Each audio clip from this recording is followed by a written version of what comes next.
안녕하세요. 역사를 누리다입니다. 이번 편은 일제강점기 경성에 있었던 극장들에 대해 찾아가 보겠습니다. 오늘은 협률사, 원각사, 단성사, 우미관, 조선극장, 동양극장, 부민관을 시대별로 하나씩 알아보겠습니다. 첫 번째, 협률사는 1902년 대한제국 고종 때 고종황제 즉위 40주년을 맞이하여 기념행사장을 마련하고자 지금의 서울 종로구 세문안로 세문안교회 자리에 세워진 한국 최초의 근대식 국립극장입니다. 국악인들을 중심으로 한 단체이며 공연 내용은 주로 창극, 재담 등이 있었습니다. 그러나 1908년에 풍기문란과 그에 따른 반대 여론을 문제삼아 혈의노예 작가인 이인직 등이 사설극장 원각사로 개칭하고 재개관했으나 1914년 화재로 완전히 소실됐습니다. 두 번째 극장은 단성사입니다. 1907년 서울 종로구 묘동에 세워진 대한민국 최초의 상설 영화관이었습니다. 이곳에 역사적인 사건이 두 가지 있는데 1926년 나온규의 민족영화 아리랑을 개봉한 곳이기도 합니다. 또한 1955년 이정재의 동대문파가 김동진을 총으로 저격한 단성사 저격 사건이 있었던 곳입니다. 2008년에 세계 금융위기와 대기업의 멀티플렉스 공세를 이기지 못하고 부도가 났고 현재는 귀금속 도매점으로 이용되고 있습니다. 세 번째는 우미관입니다.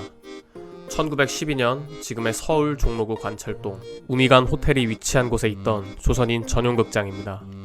1930년대에는 시설 수준이 낮아 관람료를 낮추어 조선에서 가장 많은 관객이 찾는 영화관이 됐습니다. 이뿐만 아니라 우미관 주변에는 음식점, 선술집 등이 많아 영화 보고 난 뒤 가볍게 술 한잔하기 편한 곳이었기 때문입니다. 그리고 김두한이 우미관을 중심으로 활약을 하면서 더욱더 유명해졌습니다. 1959년에는 건물 전체가 화재로 없어진 뒤 1960년대부터는 현재의 서울 종로구 인사동 파노라마 뷔페가 위치한 것으로 옮겼다가 1982년 폐업하였습니다. 네 번째 알아볼 극장은 조선극장입니다. 1922년 현재의 서울 종로구 인사동에 개관한 극장입니다. 1935년에 동양극장이 개관하면서 경쟁력을 잃었고 1936년에는 화재로 전소하고 폐관되었습니다. 다섯 번째 살펴본 곳은 동해안극장입니다.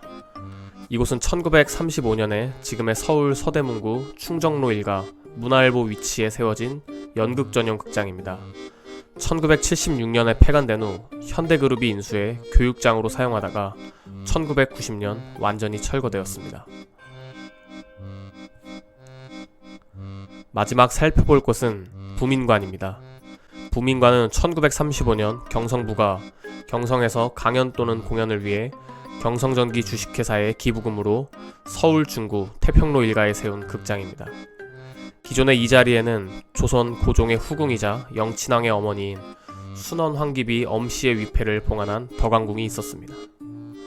부민관은 우리나라 연극 발전에 중요한 역할을 했지만 관립극장이라는 한계로 인해 일제강점기 때 친일 어용극이나 관제 행사에 주로 사용되었습니다. 1945년에는 친일파 박춘금 등이 주도해 부민관에서 친일 어용대회인 아세아 민족 분격대회를 열었는데 이때 항일 비밀결사단체인 대한애국청년단 소속 조문기 등 단원들이 부민관에 폭탄을 터뜨렸습니다. 이 사건은 일제강점기의 마지막 의거로 평가받는 부민관 폭탄 의거이며 의거에 참가한 단원들은 한 달 뒤 광복을 맞이했습니다. 해방 후 미군정이 임시로 사용하다 1949년 서울시 소유가 되었고 1950년 국립극단이 창단되면서 국립극장으로 지정됐습니다. 그러나 6.25 전쟁으로 국립극단이 피난지를 대구로 이전하자 서울 수복 뒤 1954년 제3대 국회부터 국회의사당으로 사용되었습니다. 그리고 1966년 국회의원 김두한이 일으킨 국회오물 투척 사건의 현장이 되기도 했습니다. 1970년대 중반 국회가 여의도로 이전함으로써 부민관은 시민회관으로 사용되었고 1976년 세종문화회관이 세워지면서 그 별관으로 사용되었습니다. 그 이후엔 지방자치제도 실시에 따라 1991년부터 현재까지 서울시 의회 건물로 사용되고 있습니다. 이번 편은 일제강점기 경성에 있던 극장들을 소개드렸습니다. 다음 편은 해방 후 서울에 있던 극장들을 소개드리도록 하겠습니다. 들어주셔서 감사합니다.